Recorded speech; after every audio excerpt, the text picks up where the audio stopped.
This is the third of the readings from Evangelii Gaudium, chapter 2, amid the crisis of communal commitment. Paragraph 50. Before taking up some basic questions related to the work of evangelization, it may be helpful to mention briefly the context in which we all have to live and work. Today, we frequently hear of a diagnostic overload, which is not always accompanied by improved and actually applicable methods of treatment. Nor would we be well served by a purely sociological analysis, which would aim to embrace all of reality by employing an allegedly neutral and clinical method. What I would like to propose is something much more in the line of an evangelical discernment. It is the approach of a missionary disciple, an approach nourished by the light and strength of the Holy Spirit. 51.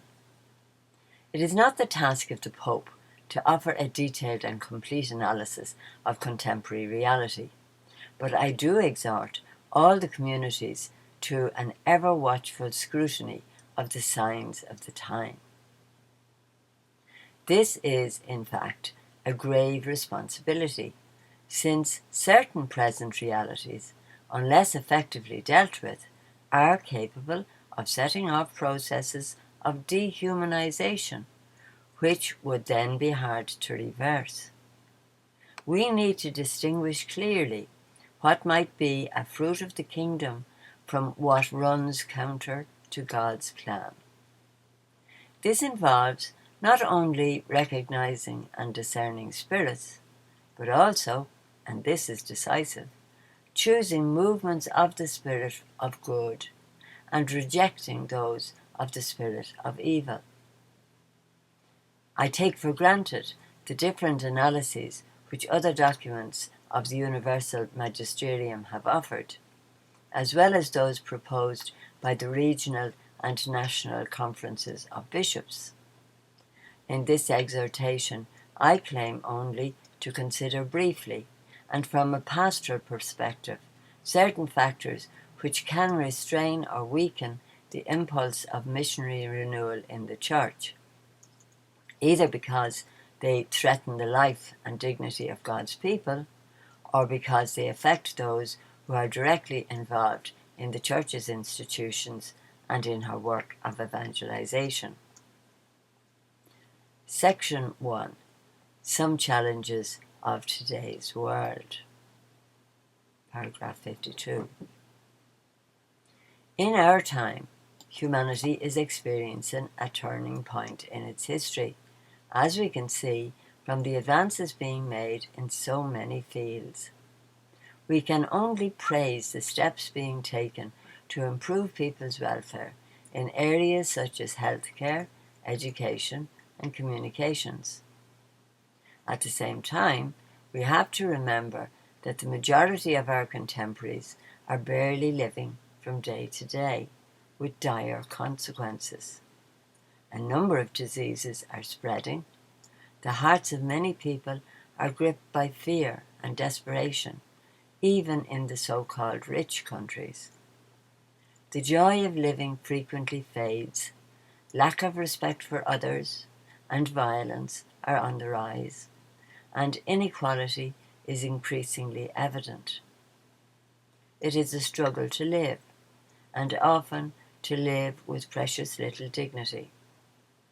This epochal change has been set in motion by the enormous qualitative, quantitative, rapid, and cumulative advances occurring in the sciences and in technology, and by their instant application in different areas of nature and of life.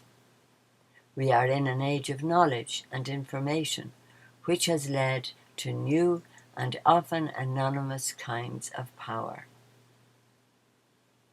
No to an economy of exclusion. 53.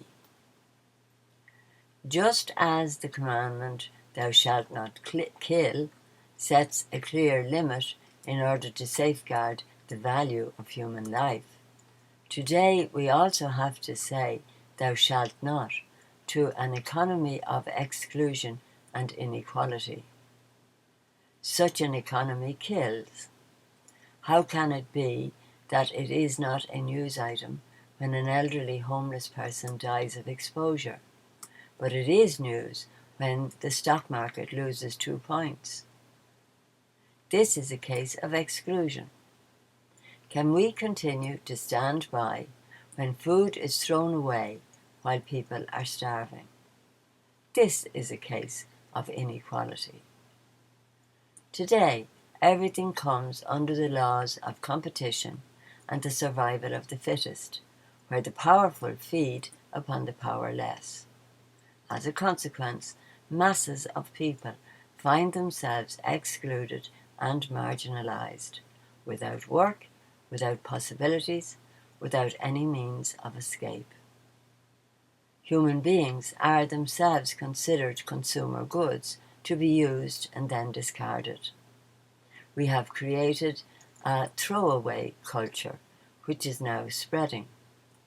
It is no longer simply about exploitation and oppression, but something new. Exclusion ultimately has to do with what it means to be a part of the society in which we live. Those excluded are no longer society's underside, or its fringes, or its disenfranchised. They are no longer even a part of it. The excluded are not the exploited, but the outcasts, the leftovers. 54. In this context, some people continue to defend trickle-down theories, which assume that economic growth, encouraged by a free market, will inevitably succeed in bringing about greater justice and inclusiveness in the world. This opinion, which has never been confirmed by the facts, expresses a crude and naive trust in the goodness of those wielding economic power, and in the sacralized workings of the prevailing economic system. Meanwhile, the excluded are still waiting. To sustain a lifestyle which excludes others, or to sustain enthusiasm for that selfish ideal, a globalization of indifference has developed. Almost without being aware of it, we end up being incapable of feeling compassion at the outcry of the poor, weeping for other people's pain and feeling a need to help them, as though all this were someone else's responsibility and not our own. The culture of prosperity deadens us. We are thrilled if the market offers us something new to purchase. In the meantime, all those lives stunted for lack of opportunity seem a mere spectacle. They fail to move us. No to the new idolatry of money. 55. One cause of this situation is found in our relationship with money, since we calmly accept its dominion over ourselves and our societies. The current financial crisis can make us overlook the fact that it originated in a profound human crisis, the denial of the primacy of the human person. We have created new idols. The worship of the ancient golden calf has returned in a new and ruthless guise in the idolatry of money and the dictatorship of an impersonal economy lacking a truly human purpose. The worldwide crisis affecting finance and the economy lays bare their imbalances and, above all, their lack of real concern for human beings. People are reduced to one of their needs alone: consumption. 56. While the earnings of a minority are growing exponentially, so too is the gap separating the majority from the prosperity enjoyed by those happy few. This imbalance is the result of ideologies which defend the absolute autonomy of the marketplace and financial speculation. Consequently, they reject the right of states, charged with vigilance for the common good, to exercise any form of control. A new tyranny is thus born, invisible and often virtual, which unilaterally and relentlessly imposes its own laws and rules. Debt and the accumulation of interest also make it difficult for countries to realize the potential of their own economies and keep citizens from enjoying their real purchasing power. To all this we can add widespread corruption and self-serving tax evasion, which have taken on worldwide dimensions. The thirst for power and possessions knows no limits. In this system, which tends to devour everything which stands in the way of increased profits, whatever is fragile, like the environment, is defenseless before the interests of a deified market, which becomes the only rule. No to a financial system which rules rather than serves. 57.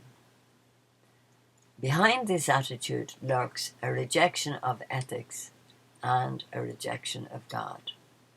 Ethics has come to be viewed with a certain scornful derision. It seems as counterproductive, too human, because it makes money and power relative. It is felt to be a threat, since it condemns the manipulation and debasement of the person. In effect, ethics leads to a God who calls for a committed response which is outside the categories of the marketplace. When these latter are absolutized, God can only be seen as uncontrollable, unmanageable, even dangerous, since he calls human beings to their full realization and to freedom from all forms of enslavement. Ethics, a non-ideological ethics, would make it possible to bring about balance and a more humane social order. With this in mind, I encourage financial experts and political leaders to ponder the words of one of the sages of antiquity. Not to share one's wealth with the poor is to steal from them and to take away their livelihood. It is not our own goods which we hold, but theirs. 58. A financial reform open to such ethical considerations would require a vigorous change of approach on the part of political leaders. I urge them to face this challenge with determination and an eye to the future, while not ignoring, of course, the specifics of each case. Money must serve, not rule. The Pope loves everyone, rich and poor alike, but he is obliged in the name of Christ to remind all that the rich must help, respect, and promote the poor. I exhort you to generous solidarity and to the return of economics and finance to an ethical approach which favors human beings.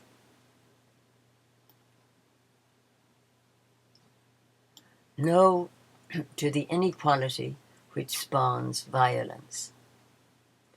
59. Today, in many places, we hear a call for greater security. But until exclusion and inequality in society and between peoples are reversed, it will be impossible to eliminate violence. The poor and the poorer peoples are accused of violence, yet without equal opportunities, the different forms of aggression and conflict will find a fertile terrain for growth and eventually explode. When a society, whether local, national, or global, is willing to leave a part of itself on the fringes, no political programs or resources spent on law enforcement or surveillance systems can indefinitely guarantee tranquility. This is not the case simply because inequality provokes a violent reaction from those excluded from the system, but because the socio-economic system is unjust at its root. Just as goodness tends to spread, the toleration of evil, which is injustice, tends to expand its baneful influence and quietly to undermine any political and social system, no matter how solid it may appear.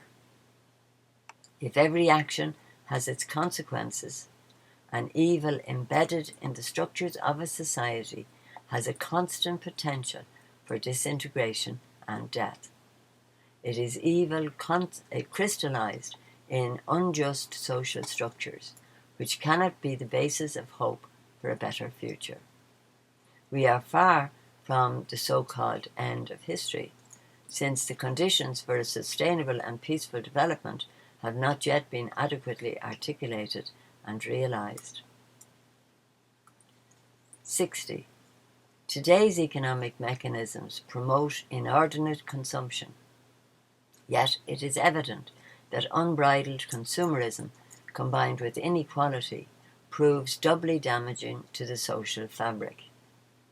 Inequality eventually engenders a violence which recourse to arms cannot and never will be able to resolve. It serves only to offer false hopes to those clamouring for heightened security, even though nowadays we know that weapons and violence, rather than providing solutions, create new and more serious conflicts. Some simply content themselves with blaming the poor and the poorer countries themselves for their troubles. Indulging in unwarranted generalizations, they claim that the solution is an education that would tranquilize them, making them tame and harmless. All this becomes even more exasperating for the marginalized in the light of the widespread and deeply rooted corruption found in many countries, in their governments, businesses, and institutions, whatever the political ideology of their leaders. Some cultural challenges. 61. We also evangelize when we attempt to confront the various challenges which can arise. On occasion, these may take the form of veritable attacks on religious freedom or new persecutions directed against Christians. In some countries, these have reached alarming levels of hatred and violence. In many places, the problem is more that of widespread indifference and relativism, linked to disillusionment and the crisis of ideologies which has come about as a reaction to anything which might appear totalitarian. This not only harms the Church, but the fabric of society as a whole. We should recognize how in a culture where each person wants to be bearer of his or her own subjective truth, it becomes difficult for citizens to devise a common plan which transcends individual gain and personal ambitions. 62. In the prevailing culture, priority is given to the outward, the immediate, the visible, the quick, the superficial, and the provisional. What is real gives way to appearances. In many countries, globalization has meant a hastened deterioration of their own cultural roots, and the invasion of ways of thinking and acting proper to other cultures which are economically advanced but ethically debilitated. This fact has been brought up by bishops from various continents in different synods. The African bishops, for example, taking up the encyclical Solicitudo Rei Socialis, pointed out years ago that there have been frequent attempts to make the African countries part of a machine cogs on a gigantic wheel. This is often true also in the field of social communications, which, being run by centres mostly in the Northern Hemisphere, do not always give due consideration to the priorities and problems of such countries, or respect their cultural makeup. By the same token, the bishops of Asia underlined the external influences being brought to bear on Asian cultures. New patterns of behaviour are emerging as a result of overexposure to the mass media. As a result, the negative aspects of the media and entertainment industries are threatening traditional values, and in particular, the sacredness of marriage and the stability of the family. 63. The Catholic faith of many peoples is nowadays being challenged by the proliferation of new religious movements, some of which tend to fundamentalism, while others seem to propose a spirituality without God. This is, on the one hand, a human reaction to a materialistic, consumerist, and individualistic society, but it is also a means of exploiting the weaknesses of people living in poverty and on the fringes of society, people who make ends meet amid great human suffering and are looking for immediate solutions to their needs. These religious movements, not without a certain shrewdness, come to fill, within a predominantly individualistic culture, a vacuum left by secularist rationalism. We must recognize that if part of our baptized people lack a sense of belonging to the Church, this is also due to certain structures and the occasionally unwelcoming atmosphere of some of our parishes and communities, or to a bureaucratic way of dealing with problems, be they simple or complex, in the lives of our people. In many places, an administrative approach prevails over a pastoral approach, as does a concentration of administering the sacraments apart from other forms of evangelization. 64. The process of secularization tends to reduce the faith and the Church to the sphere of the private and the personal. Furthermore, by completely rejecting the transcendent, it has produced a growing deterioration of ethics, a weakening of the sense of personal and collective sin, and a steady increase in relativism. These have led to a general sense of disorientation, especially in the periods of adolescence and young adulthood, which are so vulnerable to change. As the bishops of the United States of America have rightly pointed out, while the Church insists on the existence of objective moral norms which are valid for everyone, there are those in our culture who portray this teaching as unjust, that is, as opposed to basic human rights. Such claims usually follow from a form of moral relativism that is joined, not without inconsistency, to a belief in the absolute rights of individuals. In this view, the Church is perceived as promoting a particular prejudice and as interfering with individual freedom. We are living in an information-driven society which bombards us indiscriminately with data, all treated as being of equal importance, and what leads to remarkable superficiality in the area of moral discernment. In response, we need to provide an education which teaches critical thinking and encourages the development of mature moral values. 65. Despite the tide of secularism which has swept our societies, in many countries, even those where Christians are a minority, the Catholic Church is considered a credible institution by public opinion and trusted for her solidarity and concern for those in greatest need. Again and again, the Church has acted as a mediator in finding solutions to problems affecting peace social harmony, the land, the defence of life, human and civil rights, and so forth. And how much good has been done by Catholic schools and universities around the world. This is a good thing. Yet, we find it difficult to make people see that when we raise other questions less palatable to public opinion, we are doing so out of fidelity to precisely the same convictions about human dignity and the common good. 66. The family is experiencing a profound cultural crisis, as are all communities and social bonds.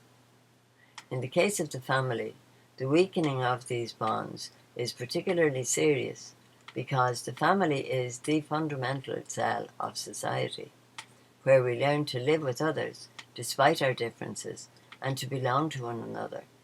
It is also the place where parents pass on the faith to their children. Marriage now tends to be viewed as a form of mere emotional satisfaction that can be constructed in any way or modified at will.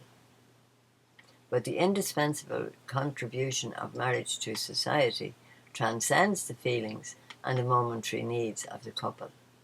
As the French bishops have taught, it is not born of loving sentiment ephemeral by definition, but from the depth of the obligation assumed by the spouses who accept to enter a total communion of life.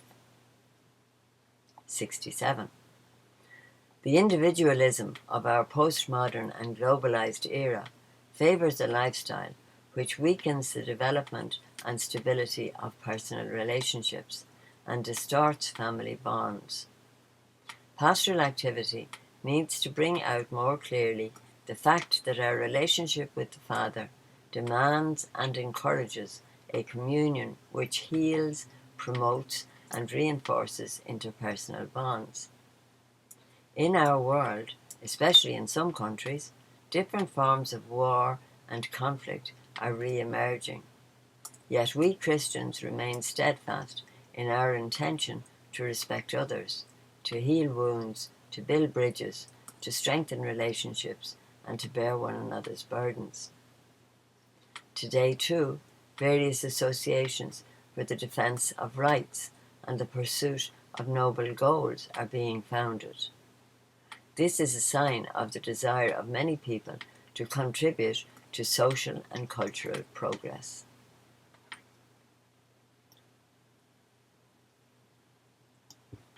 Challenges to inculturating the faith. 68. The Christian substratum of certain peoples, most of all in the West, is a living reality. Here we find, especially among the most needy, a moral resource which preserves the values of an authentic Christian humanism. Seeing reality with the eyes of faith, we cannot fail to acknowledge what the Holy Spirit is sowing.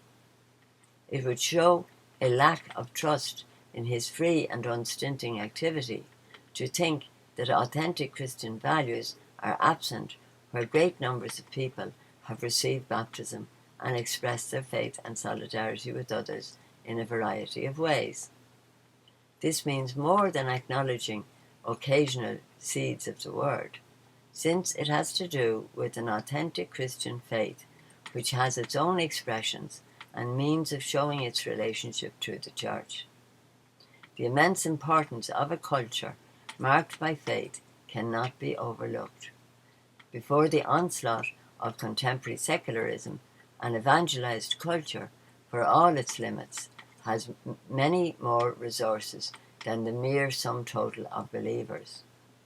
An evangelized popular culture contains values of faith and solidarity capable of encouraging the development of a more just and believing society, and possesses a particular wisdom which ought to be gratefully acknowledged.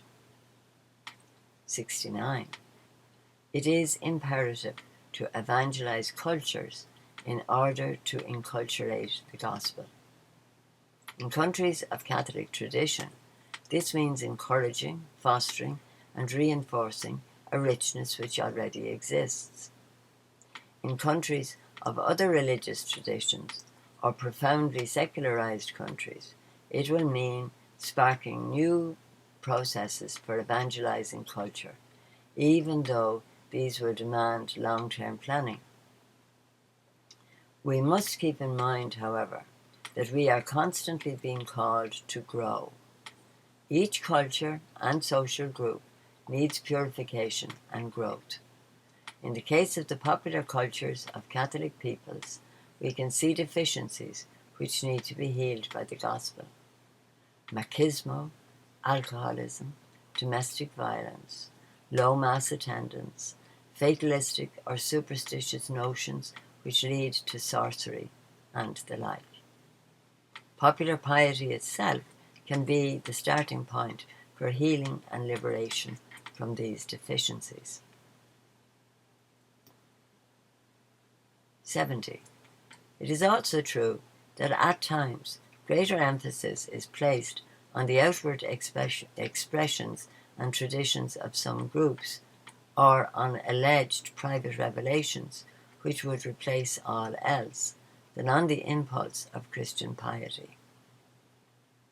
There is a kind of Christianity made up of devotions, reflecting an individual and sentimental faith life, which does not in fact correspond to authentic popular piety. Some people promote these expressions while not being in the least concerned with the advancement of society or the formation of the laity, and in certain cases they do so in order to obtain economic benefits or some power over others. Nor can we overlook the fact that in recent decades there has been a breakdown in the way Catholics pass down the Christian faith to the young. It is undeniable that many people feel disillusioned and no longer identify with the Catholic tradition. Growing numbers of parents do not bring their children for baptism or teach them how to pray. There is also a certain exodus towards other faith communities. The causes of this breakdown include a lack of opportunity for dialogue in families, the influence of the communications media, a relativistic subjectivism, unbridled consumerism which feeds the market, lack of pastoral care among poor people, the failure of our institutions to be welcoming, and our difficulty in restoring a mystical adherence to the faith in a pluralistic religious landscape. Challenges from urban cultures. 71. The New Jerusalem, the holy city, is the goal towards which all humanity is moving. It is curious that God's revelation tells us that the fullness of humanity and of history is realized in a city. We need to look at our cities with a contemplative gaze, a gaze of faith which sees God dwelling in their homes, in their streets and squares. God's presence accompanies the sincere efforts of individuals and groups to find encouragement and meaning in their lives. He dwells among them, fostering solidarity, fraternity, and the desire for goodness, truth, and justice. This present must not be contrived, but found, uncovered. God does not hide himself from those who seek him with a sincere heart, even though they do so tentatively, in a vague and haphazard manner. 72. In cities, as opposed to the countryside, the religious dimension of life is expressed by different lifestyles, daily rhythms linked to places and people. In their daily lives, people must often struggle for survival, and this struggle contains within it a profound understanding of life, which often includes a deep religious sense. We must examine this more closely in order to enter into a dialogue like that of our Lord and the Samaritan woman at the well, where she sought to quench her thirst. 73. New cultures are constantly being born in these vast new expanses where Christians are no longer the customary interpreters or generators of meaning. Instead, they themselves take from these cultures new languages, symbols, messages, and paradigms which propose new approaches to life, approaches often in contrast with the gospel of Jesus. A completely new culture has come to life and continues to grow in the cities. The Synod noted that today the changes taking place in these great spaces and the culture which they create are a privileged locus of the new evangelization. This challenges us to imagine innovative spaces and possibilities for prayer and communion, which are more attractive and meaningful for city dwellers.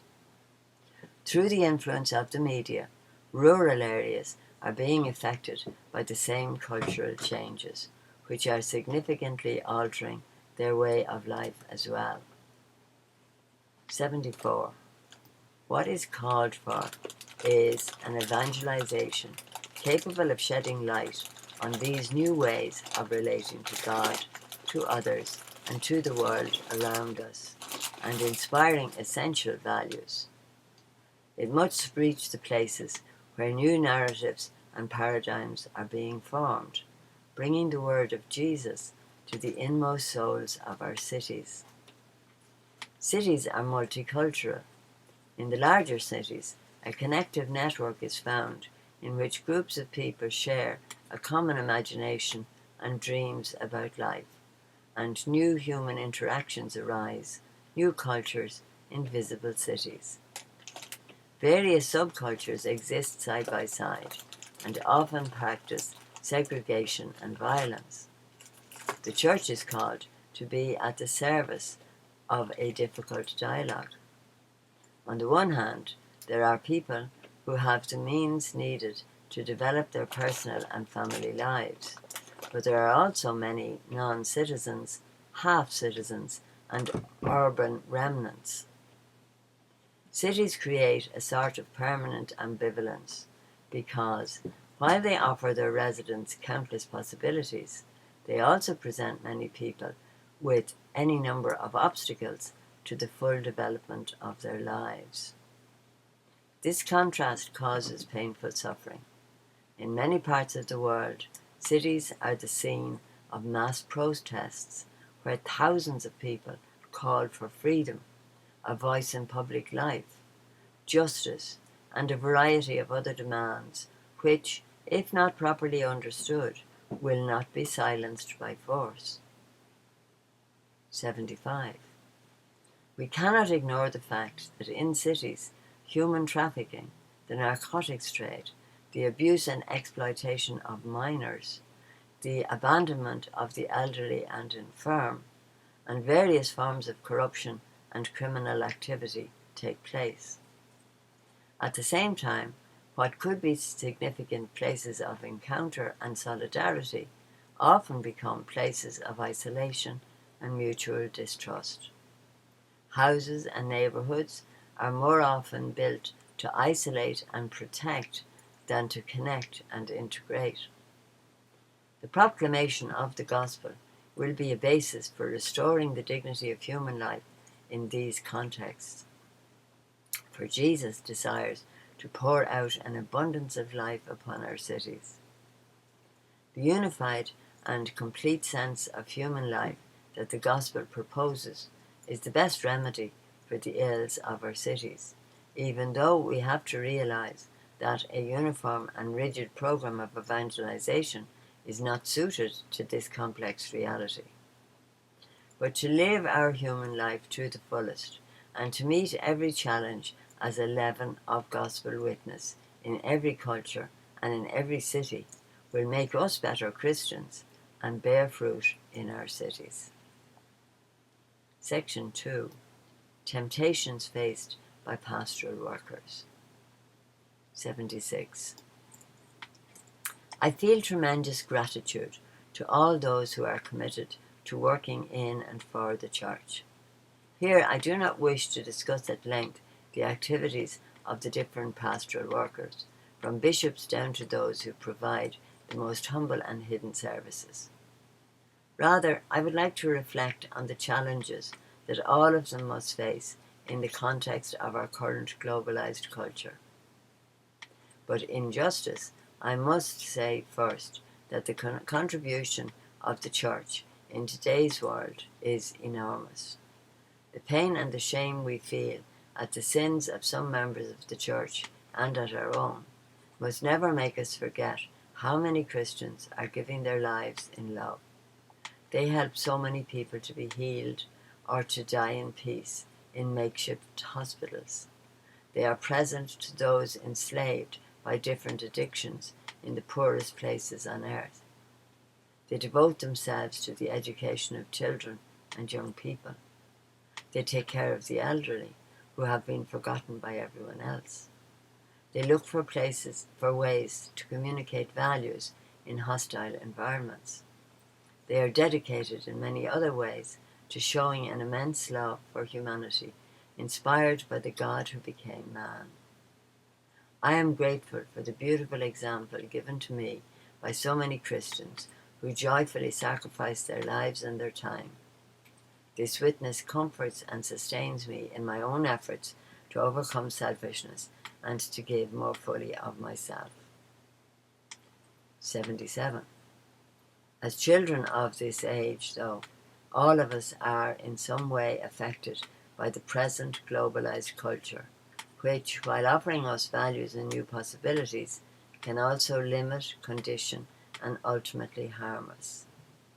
I am aware that we need to create spaces where pastoral workers can be helped and healed, places where faith itself in the crucified and risen Jesus is renewed, where the most profound questions and daily concerns are shared, where deeper discernment about our experiences and in life itself is undertaken in the light of the gospel for the purpose of directing individual and social decisions towards the good and the beautiful. At the same time, I would like to call attention to certain particular temptations which affect pastoral workers.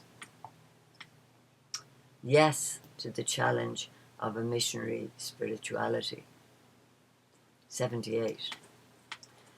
Today we are seeing in many pastoral workers, including consecrated men and women, an inordinate concern for their personal freedom and relaxation, which leads them to see their work as a mere appendage to their life, as if it were not part of their very identity. At the same time, the spiritual life comes to be identified with a few religious exercises which can offer a certain comfort, but which do not encourage encounter with others, engagement with the world, or a passion for evangelization. As a result, one can observe in many agents of evangelization, even though they pray, a heightened individualism, a crisis of identity, and a cooling of fervor. These are three evils which fuel one another. 79. At times, our media culture and some intellectual circles convey a marked skepticism with regard to the Church's message, along with a certain cynicism. As a consequence, many pastoral workers, although they pray, develop a sort of inferiority complex, which leads them to relativize or conceal their Christian identity and convictions. This produces a vicious circle. They end up being unhappy with who they are and with what they do. They do not identify with their mission of evangelization, and this weakens their commitment. They end up stifling the joy of mission with a kind of obsession about being like everyone else and possessing what everyone else possesses. Their work of evangelization thus becomes forced, and they devote little energy and very limited time to it. 80. Pastoral workers can thus fall into a relativism, which, whatever their particular style of spirituality or way of thinking, proves even more dangerous than doctrinal relativism. It has to do with the deepest and inmost decisions that shape their way of life. This practical relativism consists in acting as if God did not exist, making decisions as if the poor did not exist, setting goals as if others did not exist, working as if people who have not received the gospel did not exist. It is striking that even some who clearly have solid doctrinal and spiritual convictions frequently fall into a lifestyle which leads to an attachment to financial security or to a desire for power or human glory at all cost, rather than giving their lives to others in mission. Let us not allow ourselves to be robbed of missionary enthusiasm. No to selfishness and spiritual sloths. 81. At a time when we most need a missionary dynamism which will bring salt and light to the world, many lay people fear that they may be asked to undertake some apostolic work, and they seek to avoid any responsibility that may take away from their free time. For example, it has become very difficult today to find trained parish catechists willing to persevere in this work for some years. Something similar is also happening with priests who are obsessed with protecting their free time. This is frequently due to the fact that people feel an overbearing need to guard their personal freedom, as though the task of evangelization was a dangerous poison rather than a joyful response to God's love, which summons us to mission and makes us fulfilled and productive. Some resist giving themselves over completely to mission, and thus end up in a state of paralysis and acedia. 82. The problem is not always an excessive activity, but rather activity undertaken badly, without adequate motivation, without a spirituality which would permeate it and make it pleasurable. As a result, work becomes more tiring than necessary, even leading at times to illness. Far from a content and happy tiredness, this is a tense, burdensome, dissatisfying, and in the end unbearable fatigue. This pastoral acedia can be caused by a number of things. Some fall into it because they throw themselves into unrealistic projects and are not satisfied simply to do what they reasonably can. Others because they lack the patience to allow processes to mature. They want everything to fall from heaven. Others because they are attached to a few projects or vain dreams of success. Others because they have lost real contact with people and so depersonalize their work that they are more concerned with the roadmap than with the journey itself. Others fall into acedia because they are unable to wait. They want to dominate the rhythm of life. Today's obsession with immediate results makes it hard for pastoral workers to tolerate anything that smacks of disagreement, possible failure, criticism, the cross. 83. And so, the biggest threat of all gradually takes shape. The grey pragmatism of the daily life of the Church, in which all appears to proceed normally, while in reality faith is wearing down and degenerating into small-mindedness. A tomb psychology thus develops and slowly transforms Christians into mummies in a museum. Disillusioned with reality, with the Church, and with themselves, they experience a constant temptation to cling to a faint melancholy, lacking in hope, which seizes the heart like the most precious of the devil's potions. Called to radiate light and communicate life, in the end they are caught up in things that generate only darkness and inner weariness, and slowly consume all zeal for the apostolate. For all this, I repeat, let us not allow ourselves to be robbed of the joy of evangelization. No to a sterile pessimism. 84. The joy of the gospel is such that it cannot be taken away from us by anyone or anything. The evils of our world, and those of the Church, must not be excuses for diminishing our commitment and our fervour. Let us look upon them as challenges which can help us to grow. With the eyes of faith, we can see the light which the Holy Spirit always radiates in the midst of darkness, never forgetting that where sin increased, grace has abounded all the more. Our faith is challenged to discern how wine can come from water and how wheat can grow in the midst of weeds. 50 years after the Second Vatican Council, we are distressed by the troubles of our age and far from naive optimism. Yet the fact that we are more realistic must not mean that we are any less trusting in the Spirit or less generous. In this sense, we can once again listen to the words of Blessed John the 23rd on the memorable day of the 11th of October in 1962. At times we have to listen, much to our regret, to the voices of people who, though burning with zeal, lack a sense of discretion and measure.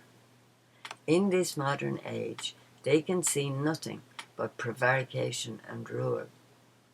We feel that we must disagree with those prophets of doom who are always forecasting disaster, as though the end of the world were at hand.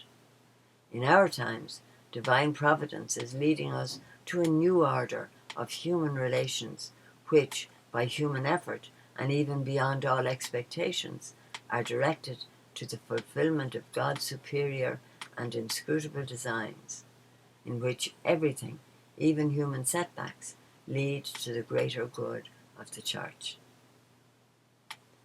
85. One of the more serious temptations which stifles boldness and zeal is a defeatism which turns us into querulous and disillusioned pessimists, sourpusses. Nobody can go off to battle unless he is fully convinced of victory beforehand. If we start without confidence, we have already lost half the battle, and we bury our talents. While painfully aware of our frailties, we have to march on without giving in, keeping in mind what the Lord said to St. Paul, "My grace is sufficient for you, for my power is made perfect in weakness." Christian triumph is always a cross, yet a cross which is at the same time a victorious banner borne with aggressive tenderness against the assaults of evil. The evil spirit of defeatism is brother to the temptation to separate before its time the wheat from the weeds. It is the fruit of an anxious and self-centered lack of trust. 86. In some places, a spiritual desertification has evidently come about as the result of attempts by some societies to build without God or to eliminate their Christian roots. In those places, the Christian world is becoming sterile, and it is depleting itself like an overexploited ground which transforms into a desert. In other countries, violent opposition to Christianity forces Christians to hide their faith in their own beloved homeland. This is another painful kind of desert. But the family and the workplace can also be a parched place where faith nonetheless has to be preserved and communicated. Yet it is starting from the experience of this desert, from this void, that we can again discover the joy of believing, its vital importance for us, men and women. In the desert, we rediscover the value of what is essential for living. Thus, in today's world, there are innumerable signs, often expressed implicitly or negatively, of the thirst for God, for the ultimate meaning of life. And in the desert, people of faith are needed who, by the example of their own lives, point out the way to the promised land, and keep hope alive. In these situations, we are called to be living sources of water from which others can drink. At times, this becomes a heavy cross, but it was from the cross, from his pierced side, that our Lord gave himself to us as the source of living water. Let us not allow ourselves to be robbed of hope. Yes to the new relationships brought by Christ. 87. Today, when the networks and means of human communication have made unprecedented advances, we sense the challenge of finding and sharing a mystique of living together, of mingling and encounter, of embracing and supporting one another, of stepping into this flood tide which, while chaotic, can become a genuine experience of fraternity, a caravan of solidarity, a sacred pilgrimage. Greater possibilities for communication thus turn into greater possibilities for encounter and solidarity for everyone. If we were able to take this route, it would be so good, so soothing, so liberating and hope-filled. To go out of ourselves and to join others is healthy for us. To be self-enclosed is to taste the bitter poison of immanence, and humanity will be worse for every selfish choice we make. 88. The Christian ideal will always be a summons to overcome suspicion, habitual mistrust, fear of losing our privacy, all the defensive attitudes which today's world imposes on us. Many try to escape from others and take refuge in the comfort of their privacy or in a small circle of close friends, renouncing the realism of the social aspect of the gospel. For just as some people want a purely spiritual Christ without flesh and without the cross, they also want their interpersonal relationships provided by sophisticated equipment, by screens and systems which can be turned on and off on command. Meanwhile, the gospel tells us constantly to run the risk of a face-to-face encounter with others, with their physical presence which challenges us, with their pain and their pleas, with their joy which infects us in our close and continuous interaction. True faith in the incarnate Son of God is inseparable from self-giving, from membership in the community, from service, from reconciliation with others. The Son of God, by becoming flesh, summoned us to the revolution of tenderness. 89. Isolation, which is a version of immanentism, can find expression in a false autonomy which has no place for God. But in the realm of religion, it can also take the form of a spiritual consumerism tailored to one's own unhealthy individualism. The return to the sacred and the quest for spirituality, which mark our own times, are ambiguous phenomena. Today, our challenge is not so much atheism as the need to respond adequately to many people's thirst for God, lest they try to satisfy it with alienating solutions or with a disembodied Christ who demands nothing of us with regard to others. Unless these people find in the Church a spirituality which can offer healing and liberation and fill them with life and peace, while at the same time summoning them to fraternal communion and missionary fruitfulness, they will end up by being taken in by solutions which neither make life truly human nor give glory to God. 90. Genuine forms of popular religiosity are incarnate, since they are born of the incarnation of Christian faith in popular culture. For this reason, they entail a personal relationship, not with vague spiritual energies or powers, but with God. with Christ, with Mary, with the saints. These devotions are fleshy. They have a face. They are capable of fostering relationships and not just enabling escapism.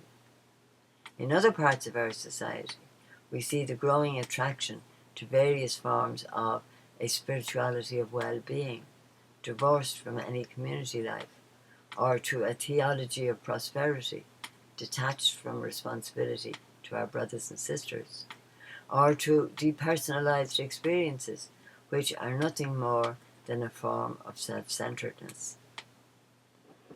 91. One important challenge is to show that the solution will never be found in fleeing from a personal and committed relationship with God, at the same time commits us to serving others. This happens frequently nowadays, as believers seek to hide or keep apart from others, or quietly flit from one place to another, or from one task to another, without creating deep and stable bonds. Imaginatio locorum et mutatio multis felit. And I don't know what this means, but this is a false remedy which cripples the heart and at times the body as well.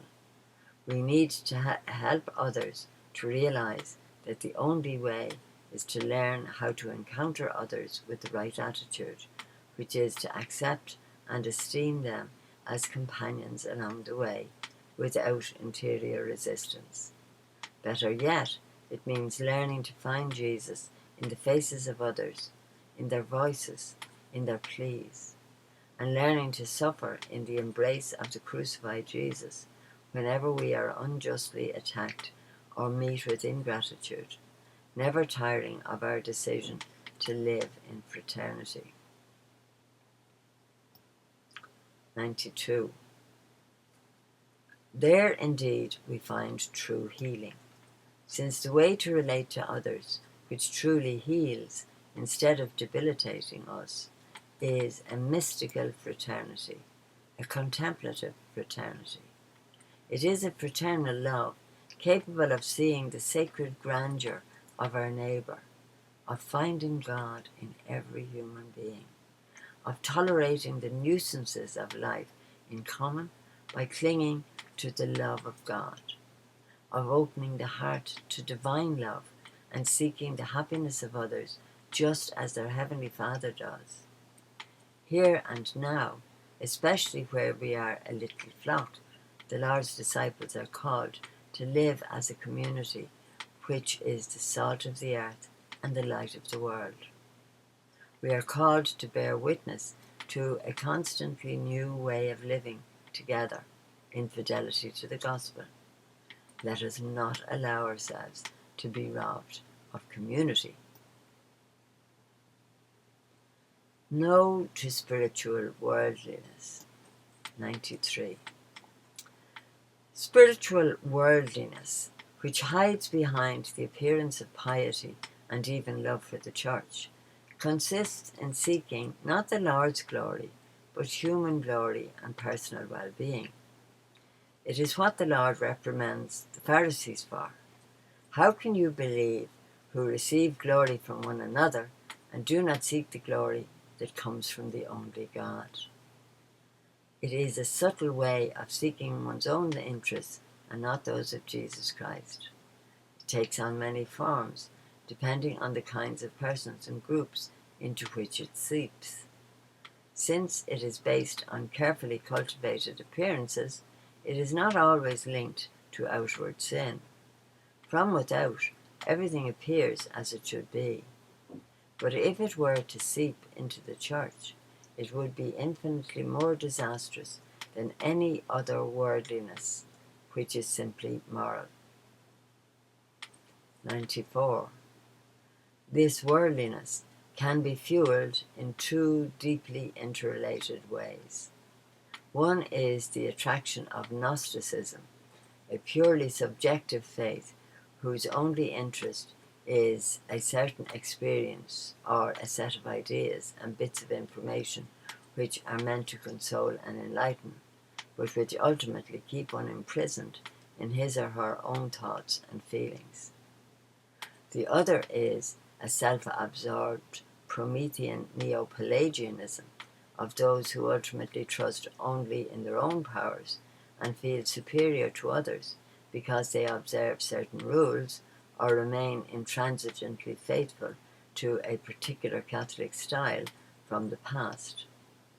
A supposed soundness of doctrine or discipline leads instead to a narcissistic and authoritarian elitism, whereby, instead of evangelizing, one analyzes and classifies others, and instead of opening the door to grace, one exhausts his or her energies in inspecting and verifying. In neither case is one really concerned about Jesus Christ or others. These are manifestations of an anthropocentric immanentism.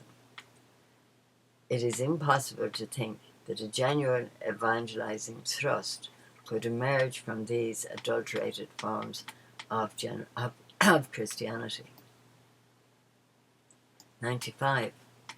This insidious worldliness is evident in a number of attitudes which appear opposed, yet all have the same pretense of taking over the space of the church. In some people, we see an ostentatious preoccupation for the liturgy, for doctrine, and for the church's prestige, but without any concern that the gospel have a real impact on God's faithful people and the concrete needs of the present time.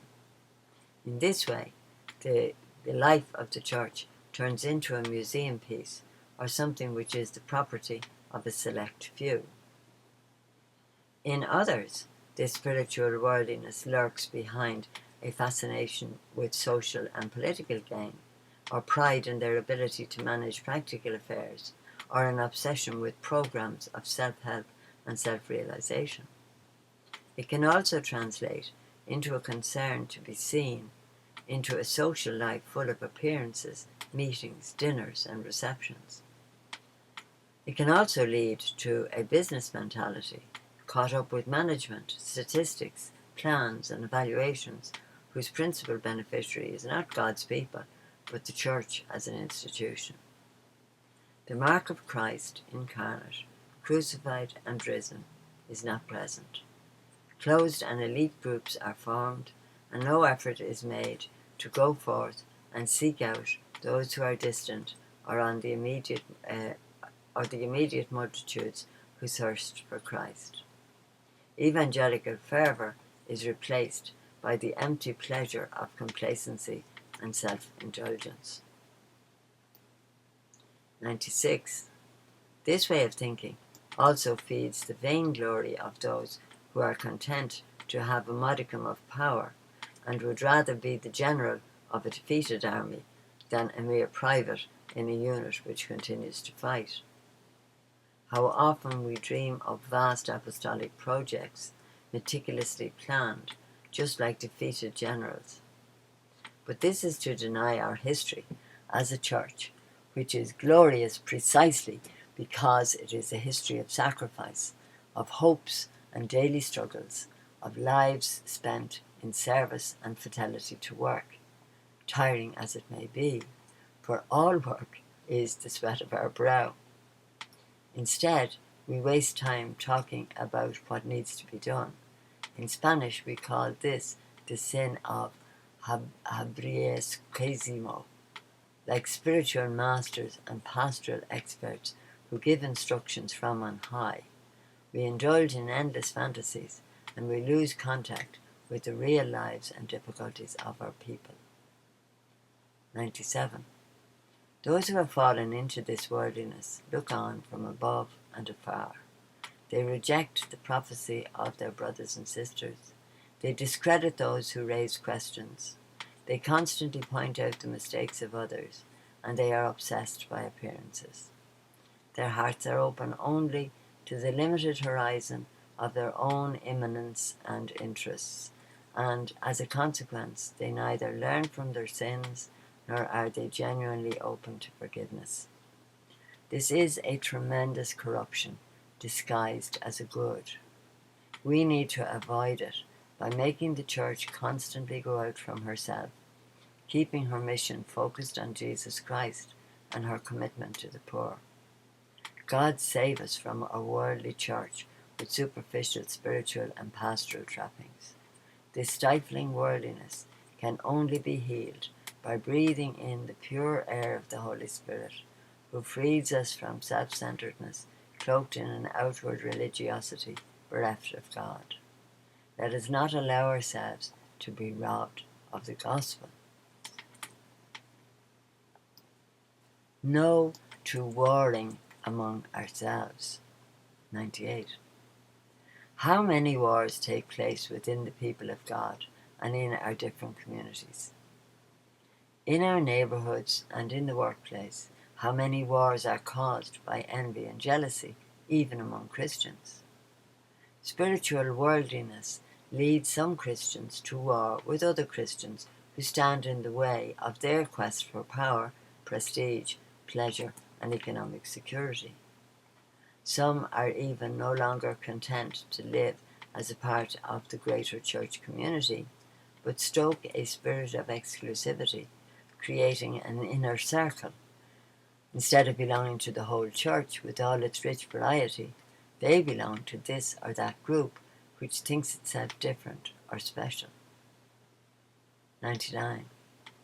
Our world is being torn apart by wars and violence, and wounded by a widespread individualism which divides human beings, setting them against one another as they pursue their own well-being. In various countries, conflicts and old divisions from the past are re-emerging. I especially ask Christians in communities throughout the world to offer a radiant and attractive witness of fraternal communion. Let everyone admire how you care for one another and how you encourage and accompany one another. By this everyone will know that you are my disciples, if you have love for one another. This was Jesus' heartfelt prayer to the Father, that they may all be one in us, so that the world may believe. Beware the temptation of jealousy. We are all in the same boat and headed for the same port. Let us ask for the grace to rejoice in the gifts of each, which belongs to all. 100.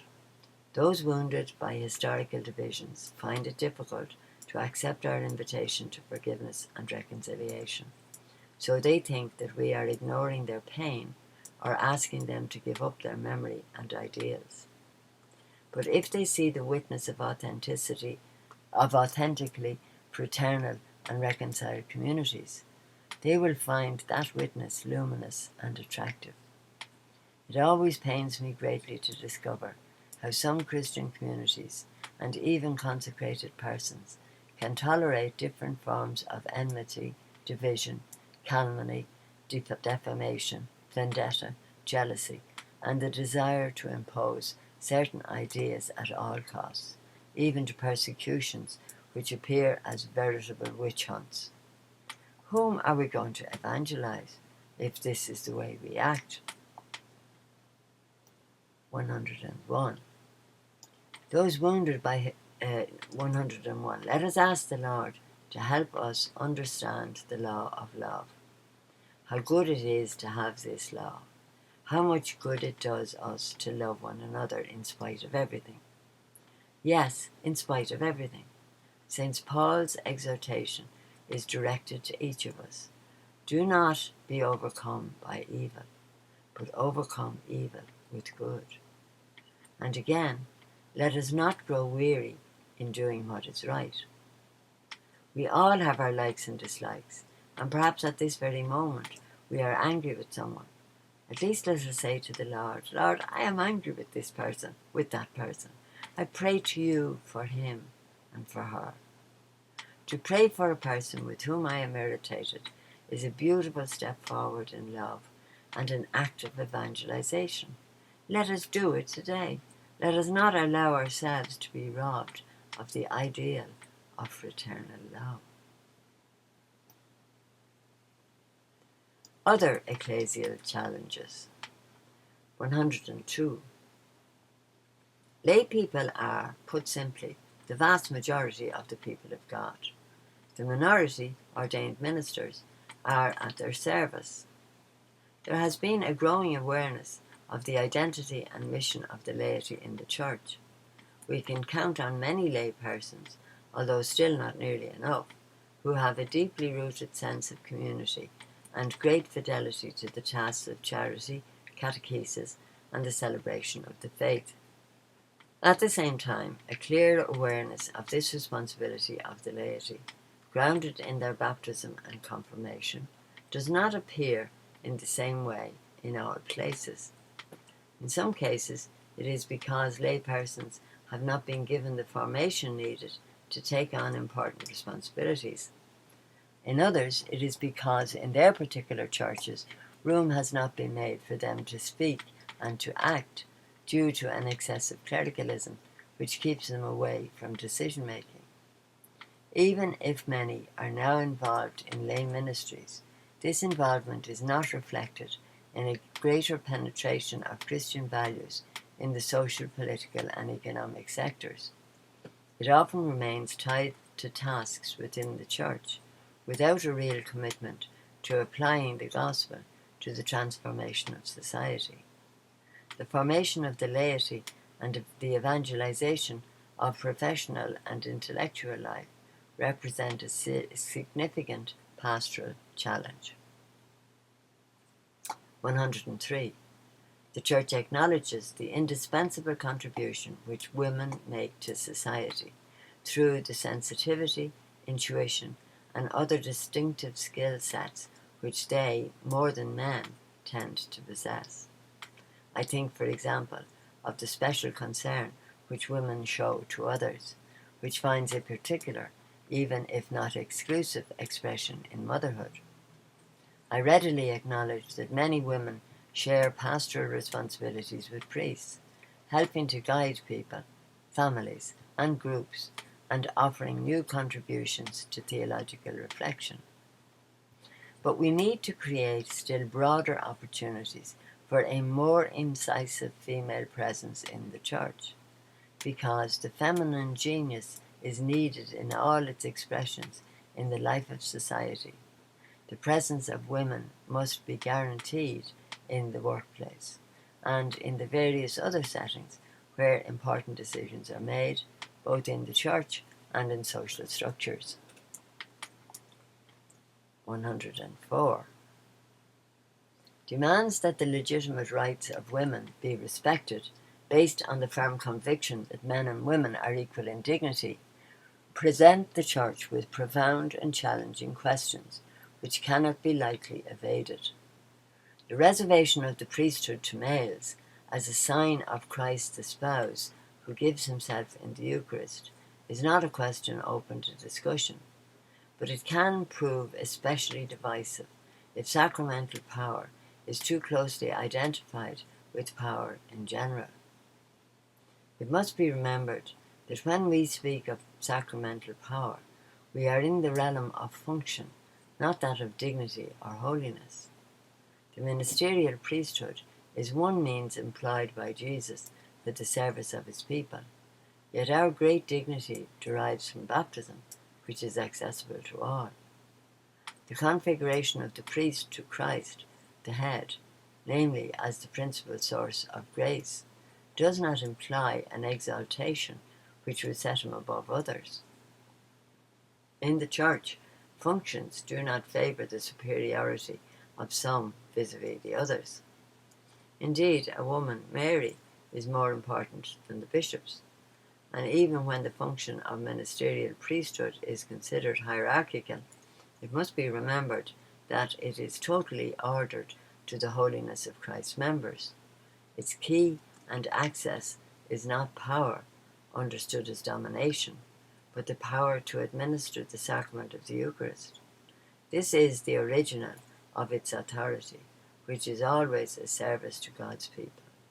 This presents a great challenge for pastors and theologians who are in a position to recognize more fully what this entails with regard to the possible role of women in decision-making in different areas in the Church's life. 105. Youth ministry. as traditionally organised, has also suffered the impact of social changes. Young people often fail to find responses to their concerns, needs, problems, and hurts in the usual structures. As adults, we find it hard to listen patiently to them, to appreciate their concerns and demands, to speak to them in a language they can understand. For the same reason, our efforts in the field of education do not produce the results expected. The rise and growth of associations and movements, mostly made up of young people, can be seen as the work of the Holy Spirit, who blazes new trails to meet their expectations and their search for a deep spirituality and a more real sense of belonging. There remains a need, however, to ensure that these associations actively participate in the Church's overall pastoral efforts. 106.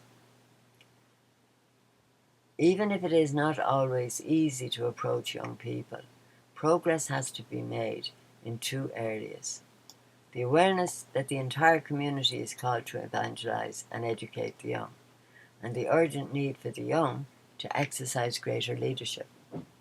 We should recognize that, despite the present crisis of commitment and communal relationships, many young people are making common cause before the problems of our world and are taking up various forms of activism and volunteer work. Some take part in the life of the Church as members of service groups and various missionary initiatives in their own diocese and in other places. How beautiful it is to see that young people are street preachers, joyfully bringing Jesus to every street, every town square, and every corner of the earth. 107. Many places are experiencing a dearth of vocations to the priesthood and consecrated life. This is often due to a lack of contagious apostolic fervour in communities, which results in cooling enthusiasm and attractiveness. Wherever there is life, fervour, and a desire to bring Christ to others, genuine vocations will arise. Even in parishes where priests are not particularly committed or joyful, the fraternal life and fervour of the community can awaken in the young a desire to consecrate themselves completely to God and to the preaching of the gospel. This is particularly true if such a living community prays insistently for vocations and courageously proposes to its young people the path of special consecration. On the other hand, despite the scarcity of vocations, today we are increasingly aware of the need. We are increasingly aware of the need for a better process of selecting candidates to the priesthood. Seminaries cannot accept candidates on the basis of any motivation whatsoever, especially if those motivations have to do with affective insecurity or the pursuit of power, human glory, or economic well-being. 108. As I mentioned above, I have not sought to offer a complete diagnosis, but I invite communities to complete and enrich these perspectives on the basis of their awareness of the challenges facing them and their neighbours. It is my hope that, in doing so, they will realize that whenever we attempt to read the signs of the times, it is helpful to listen to young people and the elderly. Both represent a source of hope for every people. The elderly bring with them memory and the wisdom of experience, which warns us not to foolishly repeat our past mistakes. Young people call us to renewed and expansive hope, for they represent new directions for humanity and open us up to the future, lest we cling to a nostalgia for structures and customs which are no longer life-giving in today's world. 109. Challenges exist to be overcome. Let us be realists, but without losing our joy, our boldness, and our hope-filled commitment. Let us not allow ourselves to be robbed of missionary vigour. The end of the third part.